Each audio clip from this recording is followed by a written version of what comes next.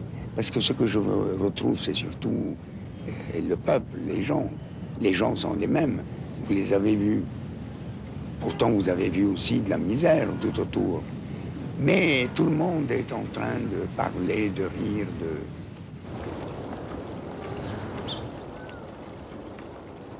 Ce ne sont pas des livres politiques au sens politicien du terme, Non, mais ce sont quand même des livres politiques. sociaux, disons. Oui, c'est quand même toujours des livres de révolte. Oui, mais dans chaque phrase.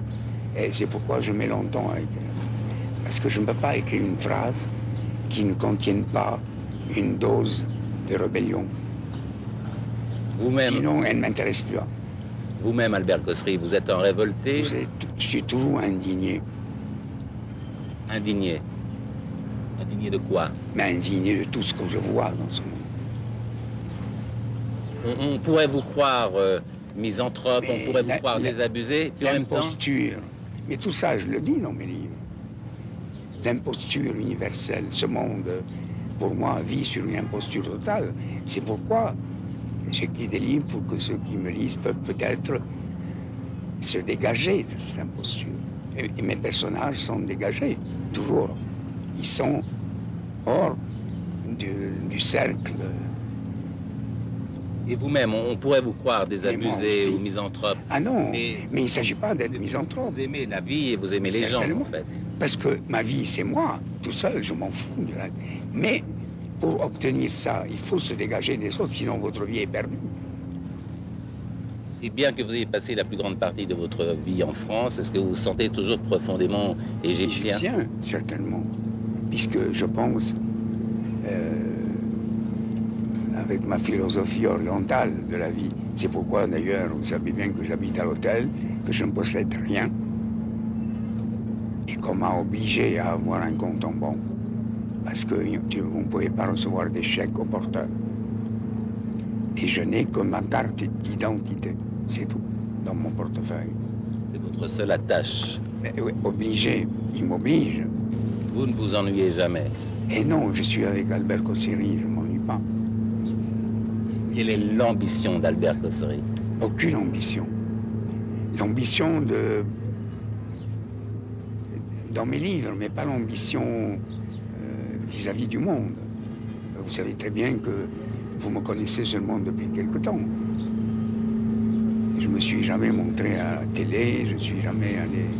Et même si je fais cette télé avec vous, c'est parce que ma nouvelle éditrice est une jeune et jolie femme et qui fait beaucoup pour moi et je ne peux pas la décevoir.